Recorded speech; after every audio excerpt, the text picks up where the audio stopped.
semua. Kalaulah Tuhan datang ke sana, balik ke rumah, nah pergi adik. Assalamualaikum warahmatullahi wabarakatuh. Salam sejahtera untuk kita semua. Dewan juri yang saya hormati, Dewan guru pendamping yang saya banggakan, serta teman-teman yang saya sayangi. Perkenalkan, nama saya Naila.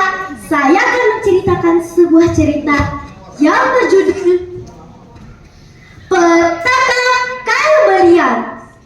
Banyak tanyaan, mengapa kayu belian hanya ada di terentang dalam, sedangkan di desa Radap tidak ada satupun kayu belian yang tumbuh. Penasaran kan? Penasaran kan? Pasti penasaran. Mari kita dengarkan kisahnya. Pada zaman dahulu, di suatu daerah Kalimantan Barat telah berdiri sebuah kerajaan seberang di sungai persimpangan antara Sungai Kapuas Besar, Anak Sungai, dan Sungai Landak. Kerajaan tersebut hendak membangun tempat ibadah yang megah, tetapi oleh karena persediaan kayu yang mereka tidak habis, maka kerajaan tersebut meminta bantuan kepada kerajaan-kerajaan lain untuk mengirimkan kayu belian dengan harga yang murah. Sang raja pun memerintahkan utusannya untuk kumpul di aula utama kerajaan sambil berkata, kirimkan surat permintaan ini ke seluruh kerajaan sekitar kita. Dan ingatlah, jangan memaksa mereka jika mereka tidak mau, kata raja kepada semua utusan kerajaan. Ampun menyerah yang mulia, apabila kita tidak mendesak, hamba khawatir jika tidak ada yang ingin menolong kerajaan ini, kata Dato' Penasehat kepada sang raja. Dato' Penasehat, beta tidak ingin tempat ibadah dibangun dari hasil paksaan, tugas sang raja kepada Dato' Penasehat. Ampun yang mulia, hamba mengerti. Segala titah raja akan kami laksanakan.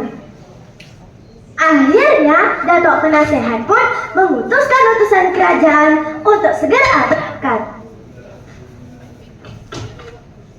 Dari semua kerajaan yang turun membantu, hanya kerajaan Radap yang memiliki sifat kikir dan ego yang sangat tinggi.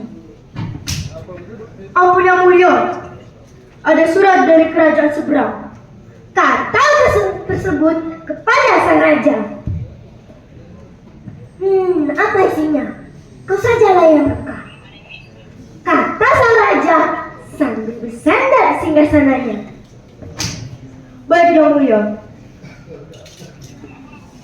di sini tertulis bahwa kerajaan seberang meminta bantuan kepada kita untuk mengirimkan kayu belian, dan mereka akan membelinya dengan harga yang murah.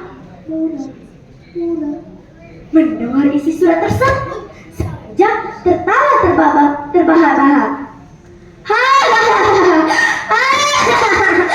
Apa mereka bercanda? Lebih baik beta jual kayu tersebut kepada orang lain daripada beta jual kayu tersebut kepada mereka dengan harga yang murah.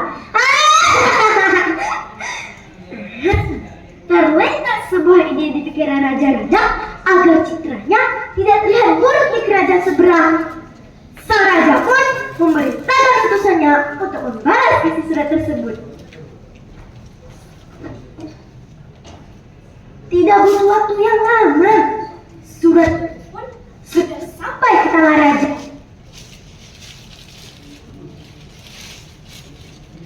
Mereka setuju memberikan kita bantuan, bahkan mereka mengirimkan 100 gulungan kayu belian, kata sang raja kepada Dato' Penasehat. Ampun yang mulia, mendengar isi surat tersebut sedikit aneh, Tuan. Dato' Penasehat curiga dengan isi surat tersebut karena raja-raja. Sambil tersenyum, raja balik ke datuk penasehat. Tidak ada yang aneh, datuk penasehat.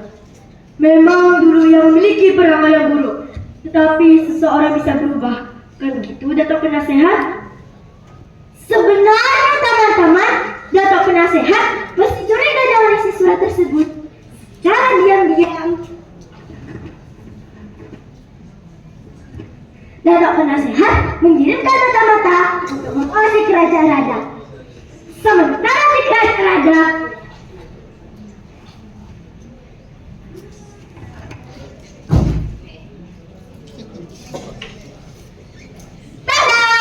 telah dipersiapkan kapal untuk kerajaan seberang. Ampun yang mulia, semuanya sudah disiapkan secara matang. Kata utusan tersebut kepada sang raja. Sambil tersenyum licik dan terpesan. Ingat, selalu waspada, jangan sampai menimbulkan kecurigaan. Akhirnya, para awak kapal pun berangkat dan juga mata-mata yang diutus oleh kerajaan seberang. Sesampai di cabang sungai, kapal malah menuju ke arah kiri yang berlawanan arah dari kerajaan seberang. Sesampai di dermaga yang tua, kapal pun berhenti. Ternyata sudah ada kereta yang jauh besar dari kerajaan barat yang membawa semua kawanan tersebut.